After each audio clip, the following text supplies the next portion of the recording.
आगे ले जाते हुए एक नया कॉन्सेप्ट सीखेंगे जिसके फेलियर के चांसेस ना के बराबर होंगे और आप प्रॉफिट बुकिंग बहुत बड़े लेवल पर करेंगे। अच्छा, दूसरी बात एक और है, आप लोगों ने बहुत रिक्वेस्ट किए हैं कि प्राइजेक्शन की सीरीज़ की शुरुआत बिगनिंग से की जाए। ठीक है, तो आप लोग कमेंट कीजिएगा इस वीडियो के नीचे कि आपको अगर चाहिए है तो बताइए, और अपने दोस्तों के साथ, मित्रगणों के साथ, अपने फैमिली मेम्बर्स के साथ शेयर कीजिए। ठीक है, और सभी लोग अगर सीखेंगे तो मैं ज़रूर आप लोगों को सिखाऊंगा, बिल्कुल बेसिक से शुरुआत करके प्राइजेक्शन को बहुत अच्छे से आपको मैं सिखा दूंगा। समझिए, नीचे कमेंट सेक्शन में आप लिख सकते हैं कि आपको वो प्राइजेक्शन की सीरीज़ बेसिक से सीखना है। मैं बिल्कुल प्राइजेक्शन आपको बेसिक से सिखाऊंगा। ठीक है, इसके बाद डिस्क्रिप्शन में आपके पास टेलीग्राम और व्हाट्सअप ग्रुप का लिंक है, उसको आप ज्वाइन कर सकते हैं। वहाँ पर जो भी ट्रेड्स, जैसे कि आज हम लोगों ने प्राइस को लॉन्ग किया, लॉन्ग करने के लिए हमारे पास कुछ रीज़न थे। पहला रीज़न था अनटेस्टेड जोन। अनटेस्टेड जोन समझते हैं?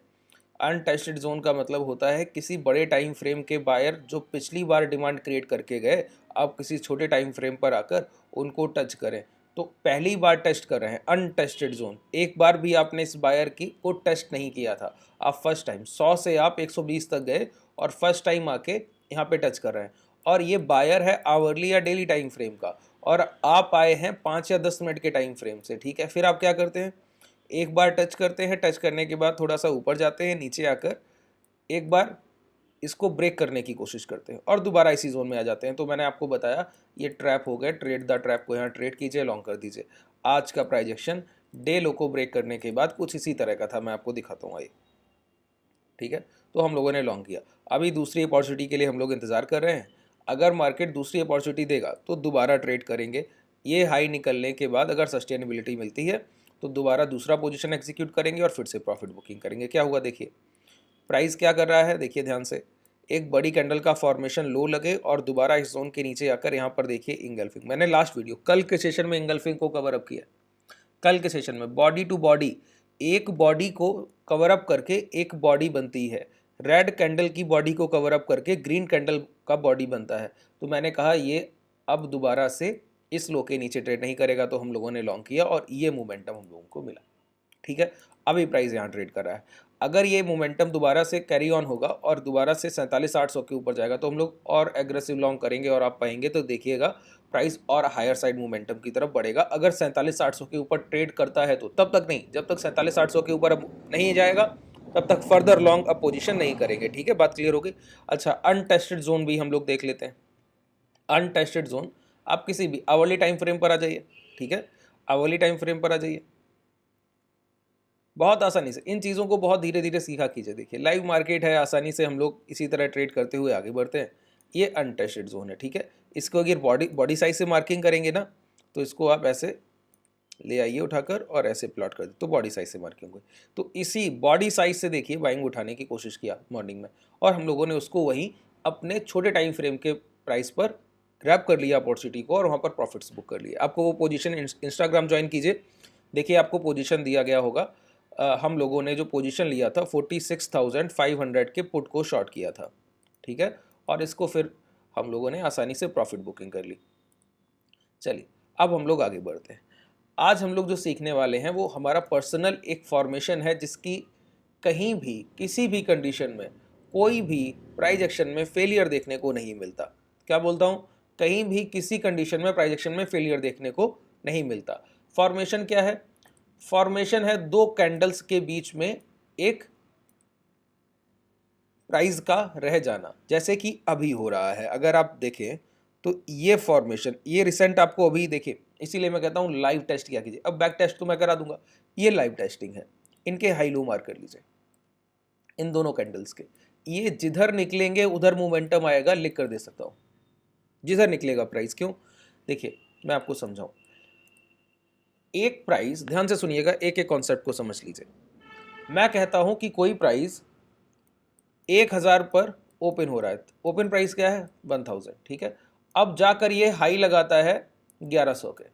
ठीक है, और हाई के बाद क्लोज करने आ जाता है 1,000 पर, दोबारा एक कैंडल बन गई। दोबारा अब ये सेलर जो शॉर्ट कर रहा था, पहले क्या आई है बाइंग, फिर क्या आई है सेलिंग, फिर दोबारा ये सेलिंग कंटिन्यू रहती है, एक क्लोजिंग हो गई 1 घंटे की कैंडल, दोबारा से प्राइस गिरते हुए आया 900 अगली घंटे की कैंडल में, और क्लोजिंग करने फिर गया 1000 पे। अब बताइए, आपसे कोई पूछे 2 घंटे के बाद आकर कि प्राइस क्या है, तो आप बोलेंगे 2 घंटे पहले भी 1000 था, अभी भी 1000 है। लेकिन अब वो पूछेगा बिटवीन द प्राइस क्या हुआ, इस पूरे 3 घंटे की 2 घंटे की ड्यूरेशन में क्या हुआ, तो आप बोलेंगे एक बार बायर्स ने मॉर्निंग में बाइंग की, और बाइंग करने के बाद सेलर्स ने पूरी जितनी बाइंग की गई पूरी बेच दी, और बेचने के बाद अगले घंटे लगातार बेचते रहे और बेचते बेचते प्राइस को 900 तक ले आए। लेकिन निचले स्तर पर खरीदारों ने फिर खरीदारी की और प्राइस को लाकर 1000 पर क्लोज करा दिया। क्या हुआ फिर, क्या समझ में आता है इससे? इससे समझ आता है कि 100 पॉइंट्स की पहले पॉजिटिव बाइंग आई, दोबारा से प्राइस गिरा तो 1100 से 900 200 पॉइंट्स की सेलिंग आई, और फिर 900 से 1000 100 पॉइंट्स की फिर बाइंग आई। तो नेट टू नेट अगर आपसे कोई पूछे नेट बाइंग है या नेट सेलिंग, आप कहेंगे इसकी कॉस्ट तो 0 है, ना तो नेट बाइंग है या नेट सेलिंग। हाँ, यही बताना चाह रहा हूं। जब कहीं प्राइस में एक बड़ा वॉलेटाइल मोमेंटम आता है, उसके बाद प्राइस वहीं लौट कर आ जाता है जहां से चला, ये एक इंस्टीट्यूशनल फाइट का साइन है। ये एक बड़े बायर और सेलर के बीच की फाइट को रिप्रेजेंट कर रहा है। बात क्लियर हो गई? मैंने क्या कहा, ये एक बड़े बायर और सेलर की फाइट को रिप्रेजेंट कर रहा है। और यहां पर हम लोग एक चीज को बहुत ध्यान देते हैं, क्या? Trade with trend. आप सभी लोग सीखते हैं ना प्राइजेक्शन में, ट्रेड विद ट्रेंड। अच्छा, ट्रेंड क्या होता है? जो मार्केट में प्राइस में रिसेंट डोमिनेट कर रहा है, जैसे सेलर डोमिनेट कर रहा है तो हम उसकी तरफ हैं, बायर डोमिनेट कर रहा है तो हम उसकी तरफ हैं। जैसे जब प्राइस 1000 से 1100 गया तो हम बायर की तरफ रहे होंगे, और जब प्राइस यहां से घूमकर दोबारा 1000 आ गया तो रिसेंट मोमेंटम क्या है? सेलर साइड, तो हम लोग सेलिंग की तरफ रहे। प्राइस फिर घूम गया, फिर 1000 आ गया, अब हम क्या? दोबारा बाइंग की साइड। ठीक है, तो एक बार आप बायर की साइड थे, फिर सेलर की साइड, फिर बायर की साइड। रिसेंट मोमेंटम ये कहता है। ठीक है, लेकिन इससे कोई फायदा हुआ क्या? बताइए, कोई फायदा नहीं हुआ। क्यों? बायर और सेलर ने इक्वल सेलिंग कर दी।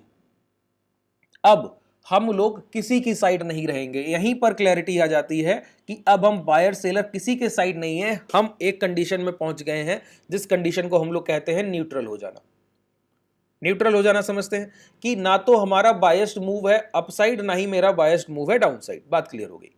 ठीक है, तो इस कैंडल का फॉर्मेशन कैसे होता है? इन कैंडल्स का फॉर्मेशन होता है, एक हैमर फॉर्मेशन होगा। हैमर फॉर्मेशन कैसे होता है आप सभी को पता होना चाहिए। प्रीवियस कैंडल में, प्रीवियस सेशंस में मैंने बताया है, प्रीवियस सेशन में मैंने बताया है। अगर आपको वो वीडियो देखना है तो नीचे जाइए, टेलीग्राम को ज्वाइन कीजिए, वहां पर आप स्क्रॉल करेंगे तो आपको वो वीडियो मिल जाएगा जहां पर मैंने हैमर और इन्वर्टेड हैमर को समझाया है। मैं थोड़ा सा आपको यहाँ भी बता देता हूँ 2 सेकेंड लेके। अभी जो मैंने आपको बताया कि कोई प्राइस ओपन के बाद एक मोमेंटम करे और क्लोज करने वहीं आ जाए, हायर साइड मोमेंटम के बाद, तो जितनी डिमांड थी उतनी सप्लाई आ गई थी, तो कोई प्राइस में cost to cost net momentum कुछ नहीं हुआ, लेकिन एक बड़े खरीदार के सामने एक बड़े बिकवाल को जरूर दर्शा रही है। एक अपर विक जहां कैंडल में, जैसे यहां पर अपर विक बड़ा है, तो बड़े खरीदार के सामने एक बड़ा सेलर यहां पर आ गया है, तो हाई से जब तक प्राइस नहीं निकलता है तब तक आप लॉन्ग नहीं कर सकते, शॉर्ट करना पड़ेगा प्राइस को। ठीक है, ये इन्वर्टेड हैमर का फॉर्मेशन होता है। कभी भी आप ट्रेंड में एक इन्वर्टेड हैमर बन जाए, उसके लो ब्रेक हो जाए तो शॉर्ट कर देते। जैसे यहां पर एक अप ट्रेंड में थे, इन्वर्टेड हैमर बन गया, लो ब्रेक हो गया, शॉर्ट कर दीजिए, प्राइस गिर गया। ठीक है, इसी तरह तो ये सेलिंग का कैंडल है, इसको कहते हैं बियरिश फॉर्मेशन, और इसको एक अल्ट्रा स्ट्रॉन्ग बियरिश फॉर्मेशन कहते हैं, क्योंकि बायर सिर्फ सेलिंग नहीं आई। देखिए, पहले 100 से प्राइस कहां गया? 110 या 1000 से 1100 गया, और फिर 1100 से 100 आ गया, 1100 से 1000 आ गया, सॉरी। ठीक है, बस प्राइस को समझिए। तो 100 पॉइंट की बाइंग थी और 100 पॉइंट की सेलिंग है। तो सेलिंग कैसे आई है? सिर्फ सेलिंग नहीं है, ऐसा नहीं है कि प्राइस 1100 पर खुला था और 1000 आ गया, नहीं, ऐसे नहीं आया। प्राइस में पहले 100 रुपए की खरीदारी, तो सेलर्स ने जो सेलिंग लाई है वो बायर्स को काट कर लाई है, डिमांड को काट कर सप्लाई आई है, ये अच्छी सप्लाई कही जाती। ठीक है, अब सोचिए, इतने बड़े खरीदारों ने खरीदारी की, आपने सामने से बिकवाली कर दी। अब हो सकता है सामने से खरीदार खरीदने की हिम्मत ना कर सके, तो इसलिए इसको एक स्ट्रॉन्ग बियरिश कैंडल कहते हैं। जहां जिस कैंडल का अपर विक बड़ा हो उसको हम कहते हैं एक इन्वर्टेड हैमर कैंडल। अच्छा, अगर इसके बिल्कुल उलट बना दिया जाए तो इसको हम लोग कहते हैं हैमर फॉर्मेशन। हैमर फॉर्मेशन क्या है? हैमर फॉर्मेशन है इसका बिल्कुल उलट। पहले क्या आई होगी? सेलिंग, प्राइस गिर कर आया होगा कि 1000 का प्राइस 900 आ गया, और फिर दोबारा से जब बाइंग आई तो जितनी बिकवाली आई उतना पूरा रिकवर कर गया, तो सेलर को काट कर बायर डोमिनेट कर रहे हैं। अच्छा, प्रीवियस कैंडल में बायर को काट कर सेलर डोमिनेट कर रहा था, अब यहां पर नेक्स्ट कैंडल में सेलर को काटकर बायर डोमिनेट कर रहे हैं। अब बताइए अड़चन पैदा हुई कि नहीं दिमाग में? प्रीवियस कैंडल में हमारा जो मूव था वो बायर्स थे हम लोग सेलर साइड, अब इस कैंडल ने दोबारा बता दिया कि बायर साइड, और ऊपर की कैंडल बता रही है सेलर साइड। तो जब एक कैंडल और दूसरी कैंडल एक दूसरे के पूरी तरह से विपरीत हैं तो हम कैसे एक डिसीजन ले लें? नहीं ले सकते ना, नहीं ले सकते। तो इसीलिए मैंने कहा कि ये हाथियों की लड़ाई है। हाथियों की लड़ाई समझते हैं? बड़े इंस्टीट्यूशनल बायर और सेलर यहां पर फंस गए हैं इस जोन में, उनकी बड़ी पोजीशंस लग गई हैं। अब इस जोन को हम लोग कह देते हैं non tradable zone. Non tradable zone, जैसे अभी लाइव मार्केट चल रहा है ना, मैं लाइव प्राइस पर काफ़ी अपने ट्रेडर्स के साथ इस तरह के सेशंस करता रहता हूँ, वहाँ पर हम लोग ट्रेडिंग करते हैं। जैसे ये लाइव प्राइस चल रहा है। अब लाइव प्राइस में यहाँ पर देखिए ये फॉर्मेशन हो गए। अब जब तक प्राइस इन कैंडल्स के ऊपर या नीचे नहीं निकलेगा तब तक हम लोग न्यूट्रल हैं, बायस्ड नहीं, किसी भी मोमेंटम को नहीं देख रहे। ठीक है, अब आप एक कैंडल से निकलिए और निकलने के बाद जिस कैंडल से आप ब्रेक करेंगे उसके हाई निकलेंगे तो लॉन्ग कर दूंगा। एक कैंडल से ब्रेक डाउन कीजिए और जिस कैंडल से ब्रेक डाउन किया अगर उसके नीचे आए, लो ब्रेक किए, तो मैं शॉर्ट कर दूंगा। बिल्कुल क्लियर है कॉन्सेप्ट? ठीक है, इसी तरह अब देखते हैं इसके बैक टेस्ट को। बात क्लियर होगी? क्या बताना चाह रहा हूं कि दो नॉड फॉर्मेशन, इसको कहते हैं, मैं जो इसको मैंने नाम दिया वो है नॉड फॉर्मेशन, कि प्राइस में गांठ लग गई है। एक तरफ से सेलर खींच रहा है और निचले स्तर से बायर, ऊपर से सेलर खींच रहे हैं, नीचे से बायर। अब प्राइस कहीं भी जा सकता है, इसमें से कोई एक जीतेगा, जो जीतेगा उसकी तरफ हम चल देंगे। हाई ब्रेक हो गए तो बायर विन है, लो ब्रेक हो गए तो सेलर विन है। इंस्टीट्यूशनल बायर विन है तो हम लोग बड़े पैसे के पीछे अपना छोटा पैसा लगाएंगे, ट्रेड एग्जीक्यूट करेंगे। इंस्टीट्यूशनल सेलर विन है तो हम लोग बड़े पैसे के पीछे छोटा पैसा लगाएंगे, शॉर्ट की ट्रेड एग्जीक्यूट करेंगे। ठीक है, अब इस पूरे फॉर्मेशन को हम लोग लाइव तो भी आप चलते हुए देख लेंगे हालांकि। ठीक है, हाई मार्क करके रख लीजिए, 47,800 के आसपास का प्राइस बन रहा है। और अब हम लोग एक डेली टाइम फ्रेम पर इसका एक मोमेंटम के लिए देख लेते हैं कि कैसे मोमेंटम मिलता है। देखिए आइए, मैं आपको बार बार चेक करा दूंगा। ठीक है, यहां पर देखिए दो कैंडल्स, एक कैंडल हैमर नीचे से, एक नीचे से इधर, दो कैंडल फॉर्मेशन हुए, प्राइस में हाई लो मार्क लीजिए। प्राइस लो तक आया लेकिन लो ब्रेक नहीं किया, ब्रेक क्या किया? हाई। हाई ब्रेक किया तो मोमेंटम राइट साइड। यहां पर आ जाइए, जहां जहां आप बोलेंगे मैं वहां वहां आपको दिखा दूंगा, जहां जहां आप बोलेंगे वहां।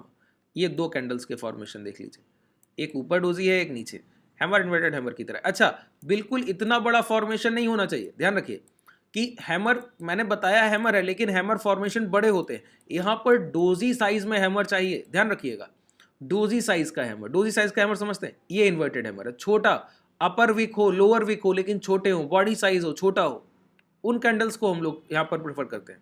ठीक है, तो यहाँ पर देखिए इस कैंडल के हाई मार्क कीजिए, लो मार्क, लो निकल गए ना, मोमेंटम मिलेगा। यहाँ पर हाई निकल गए ना, मोमेंटम मिलेगा। बात क्लियर हो गई? इस तरह से जब आप प्राइस को देखेंगे तो आप पाएंगे कि कभी गलतियां नहीं हो रही, कभी भी नहीं। बस आप देखते रहिए। यहाँ पर देखिए अभी रिसेंट आपको डेली टाइम फ्रेम पर यहाँ पर देखिए ये दो कैंडल्स के फॉर्मेशन, एक ये एक ये, जैसे ये लो निकले तो प्राइस ने देखिए एक सडन मोमेंटम दिया ना, हम लोगों ने इसको ट्रेड किया, हमारे ट्रेडर्स ने प्रॉफिट बुकिंग की। ठीक है, इस तरह से आप किसी भी टाइम फ्रेम को ट्रेड कीजिए, जहां भी, जैसे अभी हम लोगों को जो नॉट फॉर्मेशन मिल रहा है वो किस टाइम फ्रेम पर? आवरली पर मिल रहा है। ठीक है, तो आवरली पर इंतजार करेंगे, हाई लो मार्क कर लेंगे और ऐसे बैठेंगे शांति से, न्यूट्रल है हम लोग, कोई बायस डिसीजन नहीं, किसी की तरफ नहीं सोचना है, जो विन कर जाए। अब छोटे टाइम फ्रेम पर चले जाए, 5 मिनट के टाइम फ्रेम पर बैठिए सुकून से। जैसे ये हाई निकलेंगे, जिस कैंडल से हाई ब्रेक हो, हाई ब्रेक होने के बाद जिस कैंडल से हाई ब्रेक हो उसके हाई निकल जाए तो लॉन्ग कर दीजिए। ठीक है, पूरी तरह से प्राइजेक्शन बहुत अच्छे से फॉलो अप करता है प्राइजेक्शन। ठीक है, बहुत आसानी से इन चीज़ों को सीखिए। कोई भी डाउट रह गया हो तो नीचे कमेंट सेक्शन में बताइए, टेलीग्राम का लिंक है, व्हाट्सएप ग्रुप का लिंक है, वहाँ पर आपको कॉन्टैक्ट डिटेल भी मिल जाएंगी। ठीक है, वहाँ पर आप अपनी कोई भी दुविधा हो तो बता सकते हैं। चलिए, धन्यवाद।